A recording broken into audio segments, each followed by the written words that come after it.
putting a door frame into this opening here. The thing you need to do is obviously check the door size to make sure what size door it is you're putting in and if the frame is the correct size for the door. Now we're going to be doing a 762 door, which is also known as a 30-inch door. So we need the opening from here to here to be the width of the door plus an extra 6mm to allow for the hinges and the gap to allow it to open and close correctly. So at the minute this is reading at 842, so indeed it's the wrong size. So we need to make it the correct size. So as I said, we'll do a 762 plus 6mm, so we need to make it to 768. So we mark it 768. So we have it at 768, so now we need to mark it out using a square.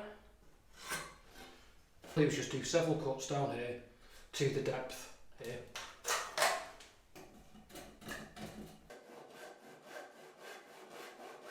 Then just take a nice sharp chisel and clean it up so the leg has a nice smooth area to attach to. Next you just want to draw some countersink bits on the back edge.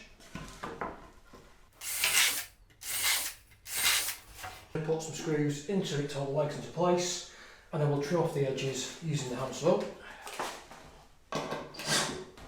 First thing you want to do is check to ensure that the header is level, or that it can be level with a bit of movement.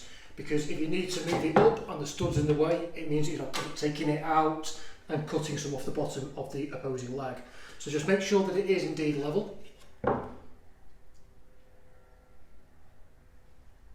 As it happens, that is absolutely perfect. So what we're always going to do is always fit and fix the hinge side first. In this case, it was this side. So let's countersink some holes up the side here, and then we'll get to fitting this. So is we're going to make sure that the leg is plumb this way. Okay,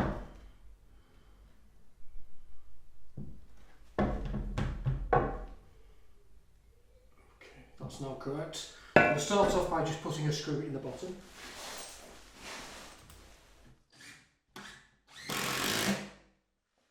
What we do is we ensure it is plumb this way, and if required to, we'll put packers in because we know this timber here at the minute is not quite level. So that's actually saying this leg needs to come out at the bottom to start with, so we'll just start off by putting a little packer in the bottom.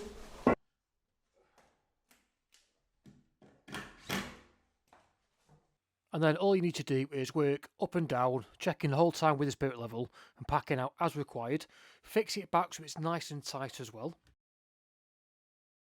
Once you've got this leg in, we need to have the head nice and level. A little cheat is to put a screw in the top corner, then you can use this to help adjust it and keep it in place while you fix this leg.